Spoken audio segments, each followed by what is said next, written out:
Hello, everybody, and welcome back to JDA Football. Now, today we are reviewing the Manchester United versus Everton under-18s FA Youth Cup game in the fifth round. United ended up winning 4-1 in what was to prove a dominant performance by United in the end. Alex, what were your thoughts on the game? Of course, you were saying to me that your left winger, right, I'm going to let you pronounce it because I don't want to embarrass myself. You said he was going to get a hat trick, but it turned out United players got 4 goals. Yeah, I mean, it was one that I think could have gone either way. I think both teams have gone to each other's matches in previous moments of the season. I think uh, in the second to last match we played, I think we beat you 3-0, and Yeah. then I think it was 4-2 in the latest one to you. So coming up to it, I think you could have said it would go either way. But I think the team that showed the most quality in the match overall was definitely Man United. Um, Starting stages, I think we were probably the better team. We got the opening goal with Okoronkwo, who I think had a very good game. I think he would have suited playing as a striker in a front two. But yeah, I think he had a very good game first 20 minutes. I think we deserved to be 1-0 up, but then obviously the penalty, which I think we're going to talk a bit more about Yeah. in a minute, it was a bit of a turning point in the game. And from then, even though I think after the penalty was scored, I think we still had some good chances. It just slowly sided towards Man United, and obviously they had a lot more quality going forward with players like McNeil, who I think has been involved in the under 23s as well. So it's Yeah. players like that who we really struggled against. And I think also Pat Nash in goal for us had a very good game, considering he conceded 4 goals. I think he was very good. But some of the defending, I don't really want to be too harsh on players as young as they are, but some of the defending in the second half was, I don't want to say abysmal, but it wasn't up to standard. No, especially if you're looking to go into the Everton first team as well. It's not sort of the standards that you want, I suppose, and we'll come on to that in a bit. First half, though, we'll start off with the first goal. For me, and I know you said the first 50 minutes, or 20 minutes, you were sort of dominating, but I thought it went sort of against the run of play for that first goal. I thought opening 10 minutes, United were pressing. I thought we were very much felt like we were there and we were going to get something out of that first 10 minutes, a goal maybe. But then all of a sudden, uh, Okoronkwo, I've said that wrong, scores an absolute beauty of a goal. I mean, he slotted that very, very well in the bottom right. And you could see he gave Vitek, United's goalkeeper, the eyes. And that's when he decided to put it in that bottom right corner. It was a brilliantly taken goal, wasn't it? Yeah, very much so. I think he just had his first start for the under 23s in our last game against Leicester. And obviously, he didn't really make that much of an impact. But to come on at 18 to get your first under 23s games after just getting your first couple of under 18s games, I think it really shows that his level of his class, to be honest with you, just getting into that team so quickly. And hopefully, judging on this performance, he might get some more game time for the under 23s. But he was a player that I thought needed to have a good game for Everton if we were going to get anything out of this game, because ultimately we just weren't the same caliber as Man United in most parts of the pitch. Yeah, that's the third goal in the F Youth Cup for Okoronkwo. I think I managed to get there on that one. I think I just Yeah. managed to get that on the pronunciation. Work in progress was still in the first half. So then 2 minutes later, Luke Butterfield brings down Garnacho of United. And you thought this was very soft, didn't you? And I was in agreement with you at first. Yeah, I think it was the same in real time as well. I think we all thought he got the ball, but obviously with no VAR or anything, the referee is going to give a decision and keep it. So I think with VAR, there's 100% it's not going to count. But obviously with this level of football, there's not going to be any overturning of it. But you can kind of see why it was given from where the ref was. He couldn't really see who got the ball and who didn't. But in terms of where we were looking at it, I think it was pretty obvious he got the ball, and obviously he stuck it away very well. Yeah, there was that second angle in the second half, I think, which they gave, and you could just see that Butterfield sort of, I think it was his left boot or right boot, maybe, has just gone up a little bit too high, and I think that's why the ref's given it in the end. Um, It's Yeah, still because he got the ball, didn't he? And then it sort of went up, so it was a bit of a harsh one yeah. to give, I As I suppose. say, I think I can see why it was given from where the ref was, and I can see his reasoning for it. But ultimately, in a Premier League game, I don't think it's given, to be honest. Yep. And then, like you said before, Charlie McNeil converts the penalty. Isaac Price had an exceptional volley. I don't know if you saw it, which hit the Yeah, crossbar. That was an absolutely incredible shot. And he was more dominant in the second half, I would say, than the first half. He got on the ball a bit more. yeah. I think he really grew into the game. I think in the first half, especially, Man United really dominated the midfield. It didn't really give him much chance to play a passing game, which I think he really suits.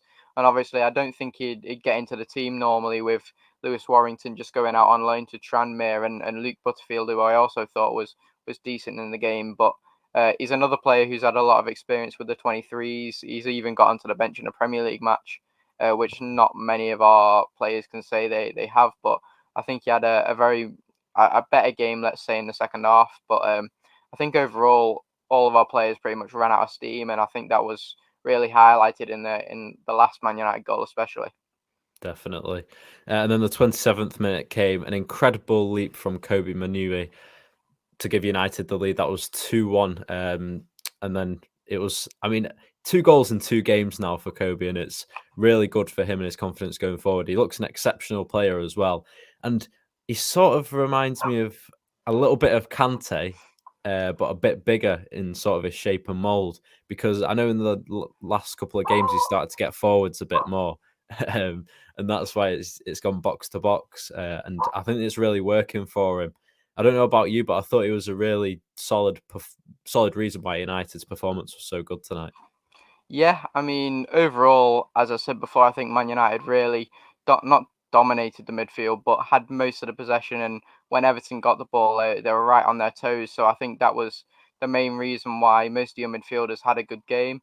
I think it really highlighted, like in the midfield, that you were so dominant that there were some players in there who obviously would break into the Man United mold, especially in the under 23s and hopefully in the future the first team. But overall, I think it was just a more classy performance from the Man United players, and as you highlighted, the midfield as well.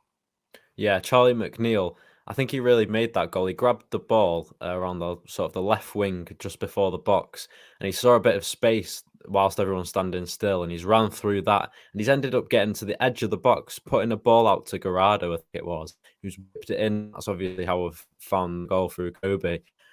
I mean, Charlie McGill was exceptional that whole game, but for me, that little bit of quality was one of the reasons why that goal really went in. Because if he doesn't run into that space, the game sort of slows down, and you're not going to be able to get that cross in. But it was an incredible leap from him as well, considering how tall your two central defenders are. It was a really good leap. Yeah, I think we need to really highlight McNeil's performance. Yeah, I think multiple occasions we were really caught out. I think there was a one-on-one kind of in the middle of the second half, which Pat Nash saved quite well, and he just shot down the keeper's throat. But you were just playing those balls way too easily between our central defenders and just getting in on goal too easily. And I was a bit confused because not I know we had Eli Campbell at centre back as well, who has a lot of experience in the under 23s, and I wouldn't expect them to be caught out as much as he did. But I think that's a real highlight of how good Man United were. Yeah, and consider just before we go on to the second half, actually, what were your thoughts coming into the game? Because United, of course, progressed into this position. Were you more confident going into this game because you felt like you had the lead already going into the game, winning 3-0 in previous months back? I think it was a very weird one going into it because ultimately the under 18s as a whole have been a bit mix and match when it comes to the academy squad, because obviously we've got a lot of 18s and unders in the 23s, and it just when it comes up to this sort of game in the youth cup, we kind of mix and match the 23s and the 18s, so there's never going to be really a set squad for this type of match. I don't know in the Man United term of view, but in terms of Everton, we just really put a squad together between the best players in those two, those not clubs, teams. And then we just kind of run it that way, which is why I think we struggled a bit against Fulham in the last round, and then Sheffield United in the round before. We kind of really didn't. Well, we had points where we just get a lot of quality, but then some points you could tell that there's just two squads being pushed together and trying to make the best squad out of it. But I'm not sure in the Man United point of view how that system sort of applies. So were you talking about the system between the 23s and the 18s? Yeah. Yeah. So I think they're sort of left to their own devices really. So I think the 18s will just stay like that. And then you'll obviously get your Charlie McNeil's, Will Fisher, who's currently on loan at Stockport County. Those players who are good enough that are under 18 to go and play for the 23s, they will do, but they won't force them to come together like that. And I don't know what you think of that, but I think it's sort of a benefit for United because it sort of makes the team gel better, I think, and they always know what certain balls they're going to play, like Garancho and Logan Pye, especially down that left flank. Both of them had a really good understanding of where the ball should be at what certain time of chipping the ball over or giving it to feet. And I just think, like I think you said it there, I think the team's not as got as much to gel, and you're putting your best 11 out and you're not actually linking it together with only a couple of practices and training, really, of what sort of moves you can do. And don't get me wrong, you did have a couple of moves, but I thought United's just interlinking play was a little bit better than Everton's. I can see that now that you've said the 23s and 18s mixed together. Yeah, I think overall, as you said, some of the Man United play was just some stuff that I'd never really thought that a team like Everton in the Youth Cup could do, because I've watched them a few times. We have some decent build-up play, but ultimately we rely on bits of quality to find our goals. But in terms of the Man United point of view, especially in this game, I think it just became easier and easier to split our defence because of the sort of link up play that you had between your midfield and your attack, how smooth it was. And I just think Everton never really got grip of the game. When we went 1-0 up, I think we had a good spell of play, but even then, we didn't get the finishing touch, which I think would have probably been there if we'd had someone like Lewis Dobbin, who's with the under 23s and now is 19, so he obviously can't play there. But I think overall, we can't really slander our performance that much. We have got a really, really young squad, and Man United, ultimately, I think, as you'd say, you've got a very, very good squad as well, who probably overall deserve to win this match, but I'm not sure what your take on it is. Yeah, I mean, we'll come on to the second half now, and then we'll get to sort of what we thought of the match as a whole, really. And I know I've sort of explained it as we go along. But the second half, the 61st minute, brought the Dutch forward Sheriff. His header just went wide of the post off, I think it was a corner. There was that slight bit of hope for Everton that they were going to get back into that game. And if there was one moment, it was going to be that one. Yeah, I think it's just that one bit of quality that we just lacked. As you said, it was a very, very good header, but it just went wide of the post. And I think if we'd got that goal, it would have been 2-2, and then we would have gone into the rest of the match having something to cling on to. But ultimately, we didn't get that goal, and you just got one slightly after. So I think that was a very big turning point. And obviously, I think with the Man United, as you said, gelling together so much better, I think you were just able to like play in those pieces of the game, which I think we had a bit more momentum. Where if you had a bit more momentum, I don't think we would have been able to play out of. Yeah, I was going to say we punished you 3 minutes later in the 64th minute with Sam Mather. That was an incredible goal. I mean, like Ben Thornley said on commentary, it was a very controlled strike. And I just think with Sam Mather, I think the ball sort of came down the left wing from Garnacho, I think. He's had a shot. McNeil's gone for a shot, I think, as well. And then Sam Mather, it's a very hard shot, that, considering how many bodies are in the way. And I think he manages to get one nutmeg and he's just really blasted it. I don't know, would it be a strike that he's hoped for the best and he's just hit it? Or do you reckon he's tried to actually sort of execute that strike? I mean, you'll never really know, but judging on the technique he got on it and everything, I think he probably would have meant that. But I think going to the defending before it, I think we made two blocks and then didn't really get out to him before he had the shot. So I think we could have definitely done better that one, and for the second goal as well. I think he's just jumped in between both of the centre backs and somehow won the header. So I think overall it was just obviously Man United had a lot of quality, but defending wasn't there.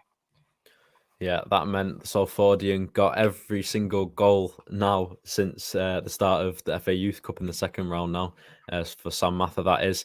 And then Garnacho, after a stellar run, hits the right side of the post. And you just thought, was he actually ever going to get a goal because of his performance was that good? And we'll come on to our man of the matches in a bit. It was an incredible performance from the Spaniard. Metcalf, also in between that goal, had a shot from outside the box that hit the outside of the left post. And we mentioned him before, but it was another great strike from him. Yeah, I think overall he didn't have a bad game. I don't think many of our players have had a bad game, but I think in the midfield battle, even though we had 2 or 3 players, I think we ultimately lost it. But in terms of the strike, it was a very, very good strike, and I just think we didn't really get lucky with any of the bounces. I think, as we said before, we had like, was it one hit the crossbar, one hit the post, and none really fell Yeah. back into the attackers, which kind of let us down a bit. But I think overall we didn't really get much of the luck at all. I think although Man United did get quite a lot of the luck, they ultimately deserved it, and you could tell with the final score. Yeah, like you said earlier on, we were the better team. And I personally think that the United's press by the under-18s is probably better than the press for the first team. I don't know what you would think of that. I just felt like every time you got the ball, we were hunting in packs. We were like red wolves hunting in packs. We were really, really well. And I don't know, every time someone got the ball, Charlie McNeil led the press. Garnacho was there as well. And the midfield and the left back, they just seemed to push up more higher than you would see in first team, because probably they didn't have to take many risks. But you can't argue that the fitness levels aren't there for the first team. Yeah, I think they really showed them up tonight. I think with such a big event, fifth round of the cup at Old Trafford, with quite a few fans there as well, I think they would have really been up for it, and I think that definitely got onto the home team's side. But as you said, I think the the first team really need to look at these, because you can tell they have so much more passion and desire to play for Man United than the first team. But I don't know what you think about like all the home advantage and stuff. Yeah, of course, it would have been a massive advantage, like you said. I think with it being at Old Trafford as well and not at Carrington, like where normally the under-18s play, or Leeds Sports Village, it sort of makes the players elevate their level, really, of how they want to play so they can impress on a bigger stage. Because I don't know if you saw in the director's box, Darren Fletcher was there amongst a number of United players, even Maguire, I forgot his first name. He used to play for Reading. He's one of the United youth team staff now. Paul McShane, sorry, Paul McShane. I don't know why I said Maguire. Paul McShane was looking to impress. I know they'll put most of the games, but Darren Fletcher being such a high key role now as one of the director of football people at the top of the club, I think they'll want to impress and show him, so they'll get taken up to the 23s and then eventually get into the first team. Or maybe like what Leeds did and put a 15-year-old on the bench against West Ham. They could do that, but yeah, I think Old Trafford was definitely a bigger advantage. And I'm sure if this game was in the return game at Goodison, I think it would have been the same way. Uh, I think it might have been a bit closer in the scoreline considering how well United played, but I'm definitely sure that the crowd that got behind United at Old Trafford would have definitely got behind at Goodison Park. I think we can also say, because as you said, it was just the under-18s teams with certain players just come down a bit, and with the Everton team being pretty much half and half between 23 and 18, you could say that the Man United players had a bit more to work for, wanting to be promoted into that 23s team so they could get a bit closer to the first team overall. I think that was a very big factor as well. I don't know what you think about that, but I think that would have applied to a lot of their energy throughout the game. Yeah, I think that was a big incentive, especially to keep the pressure levels up as well. We spoke about the press before. That shows how much commitment and how motivated they are to try and sort of climb the ranks of Manchester United's academy and club to get into that first team. And I think we know a couple will only make it, but I think Charlie McNeil will definitely be one of them. And if he isn't, he'll definitely be an absolute great striker, either elsewhere in the Premier League, but in the Championship, I couldn't see him ripping it up. So I would I would keep an eye on him, that's for sure. He also broke United's youth team record in one season. Greenwood held it. We won't talk about him. He got 20 goals, but Charlie McNeil got 22 goals. So yeah, big signing to watch out for. Came from City, and he's been a United fan, but I think he managed to get the move to United. He celebrated, of course, in front of City. I don't know if you saw one of the derby goals. But yeah, United is his club. 88th minute comes Garnacho with a brilliant run. He left Everton right back Malen with ease, really, and then a Ronaldo celebration to top it off. It was a great finish and a great run, and it showed how much Everton really lacked with their fatigue going towards the end of the game, if you know what I mean. Yeah, I think we were pretty much fully pushed forward at that point. We got caught on a counter attack a few more times than I'd like, but ultimately with the pace down the left side and Malen just couldn't keep up with him. I think he tried to pretend he pulled something so he wouldn't get him too embarrassed. But I think the defending overall, again, it was highlighted at that point. It wasn't up to scratch, but for a Man United player to have that much energy to just outpace a defender like that so easily in the 88th minute after playing an hour and a half of football was just extraordinary. And I think it really highlights how much more work that Man United team have put in compared to even teams in the Premier League you look at nowadays don't really seem to have that much fitness. So I think it's just another uh just another benefit to that team. And I think overall the standing in the table, I think, are you about fifth in the under 18s league? I think so. I I think, know in Premier League 2, I'm not too sure how we're doing in there, but I think under 18s we're doing quite well. yeah, I think based on that performance, I don't know. I've not seen many performances, but I think you can really build on that performance and just try and climb higher in the table. Yeah, of course. What does this mean for you going out of the Youth Cup now going into the league? What does that leave Everton with their situation now? Of course, they're going to be focusing on the league, but will they sort of have that motivation that they had a couple of months back when they were getting sort of more consistent results? I think in terms of the 23s, it will probably be a very positive thing because we are going quite well in the under 23s league. Just beat Tottenham, and I think we've gone 6 or 7 games now without a loss, which for how we started is a very good run of form. But in terms of the 18s, I think it really benefited them having these sort of games with more like high profile games to really Yeah. build their confidence up for the rest of the season. Now, just before we go, who was your man of the match? And I want you to pick one overall man of the match at the end, but I want you to pick two others from either team that really showed their worth towards man of the match. It might be hard on the Everton sides of things, but I just want to highlight them because I feel like, especially when it's the under 18s, to highlight one player is great, but from each team as well as the man of the match, I think it shows a broader example of how good these players are, just to highlight them, really. Um, Shall I go first? Yeah, go for it. So for Man United, I think I have to go for McNeil. Although I know some of your players were very good technically, I think for some of the runs he made and some of the passes that he made as well, just splitting our defence so easily, I think I have to go with him. I've not seen much of him. I know he's been involved with the 23s and everything, and he's a very high profile player in terms of academy players at the moment. But I've not seen much of him, and I was very impressed today. In terms of Everton, ooh, I thought I thought Sharif had a very good game up front. Obviously, on his own, he was pressing very well. But in terms of man of the match, ooh, I think I'll go with Okoronkwo. I think Really? overall we didn't have a really bad game, but I think he was the one player who showed that bit of quality, and I saw he could like beat a man every now and again. So probably go with him or obviously Pat Nash, who I think had a very good game in goal as well. I'm surprised you didn't go for a United player. Oh, I thought I Right. was giving Man Oh, United oh, and oh, oh, Everton. oh, yeah, yeah. Oh, right. Sorry, I was talking about two players who played well, and then one overall man of the match from both clubs instead of one from each. I Uh, mean, you might as well uh, give us a United one now, which will be your overall. yeah, I'll just go with McNeil. McNeil.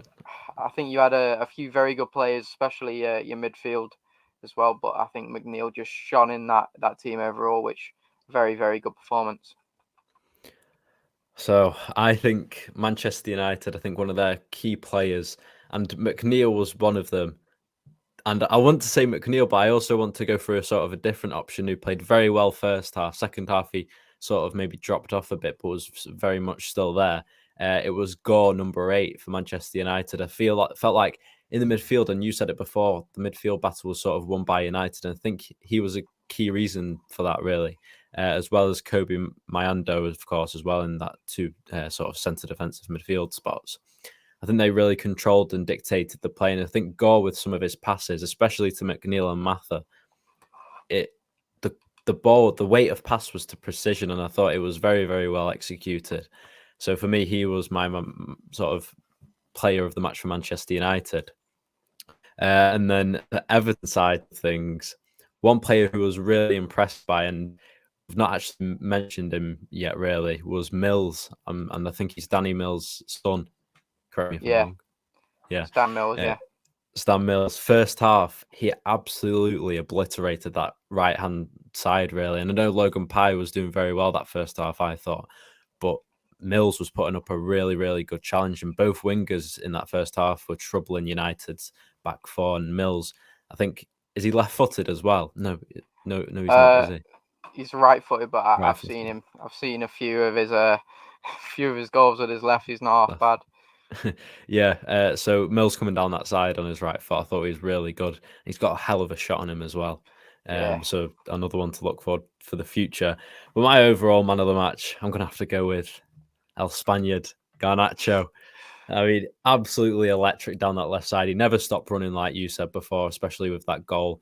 And those intensity levels take you to the highest level of football, like we've seen. And he's got a perfect role model of Cristiano Ronaldo, who's always been working all the whole of his career.